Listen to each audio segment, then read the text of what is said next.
En un contexto regional que endurece fronteras y normaliza discursos de seguridad, la migración venezolana queda atrapada entre el riesgo, la invisibilidad y la xenofobia creciente. Para entender cómo estas políticas afectan la vida y la dignidad de miles de personas, conversamos con Natasha Rojas. Ella es profesora, investigadora y directora adjunta de Amnistía Internacional por Venezuela.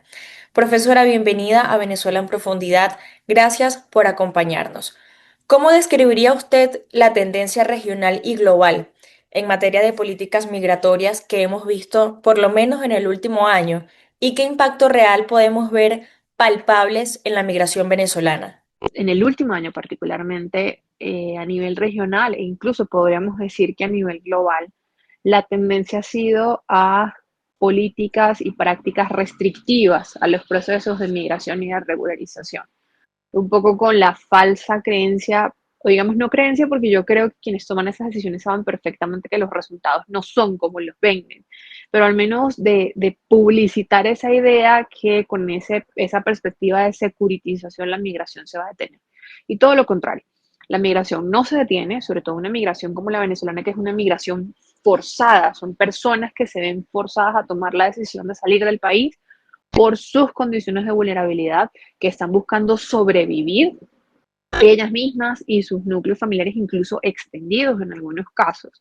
Y digamos que estas medidas restrictivas lo que hace es ponerles en un mayor riesgo y precisamente poder caer de una forma mucho más fácil en estas personas que se dedican a al tráfico de personas.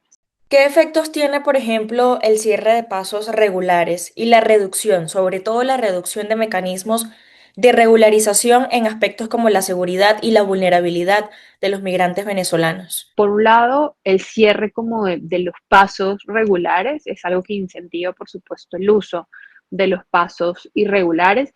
Y dos, el cierre de mecanismos flexibles de regularización que atenden precisamente a las condiciones particulares de la población migrante venezolana, donde muchas personas no cuentan con documentos como el pasaporte. Para los niños a veces simplemente tienen una partida de nacimiento, unos requisitos que además no se pueden validar en el país de origen. Todo eso influye de alguna manera a que terminen siendo víctimas, o mucho más fácil terminen siendo víctimas, y lo más espeluznante de todo esto es que no solamente son víctimas de estos grupos, sino que son víctimas invisibles. No tenemos, como decía, un número real de cuáles son las víctimas, cuáles son esas rutas. Es muy poco lo que se sabe de realmente qué es lo que está ocurriendo. ¿Cómo ha impactado, según su percepción, la creciente narrativa de securitización de la migración cómo ha impactado esto también en la percepción social hacia los migrantes y sus consecuencias concretas en temas de seguridad, dignidad y la capacidad para denunciar abusos en casos de, por ejemplo, xenofobia? Digamos que en esta idea donde hay un avance de esta narrativa de securitización de la migración, una perspectiva mucho más restrictiva que se aleja de un enfoque de derechos humanos al proceso migratorio, hace que socialmente también aumente la xenofobia y la discriminación. Hace que sea como permitido socialmente tener expresiones de xenofobia y discriminación. Lo vimos hace no mucho en Chile, donde una persona mata a un migrante venezolano que estaba haciendo un domicilio.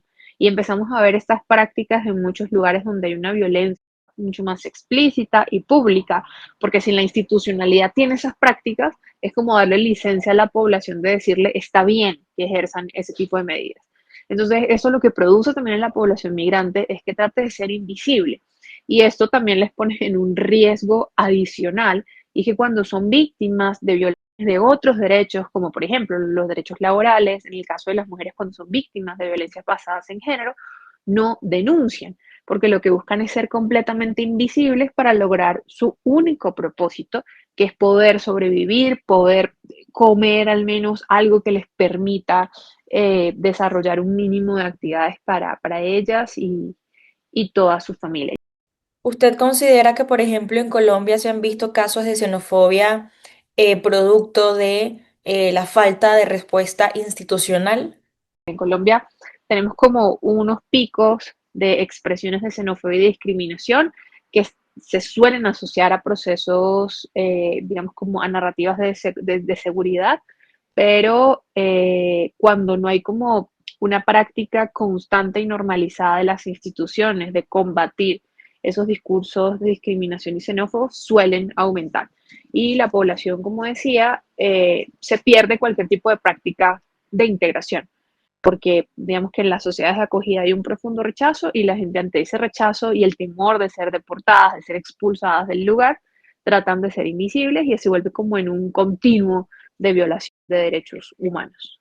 El desafío ahora es, claro, desmontar las narrativas que criminalizan al venezolano y exigir a las instituciones que protejan y recordar que detrás de cada estadística también hay vidas que no pueden seguir pagando el costo de la indiferencia estatal.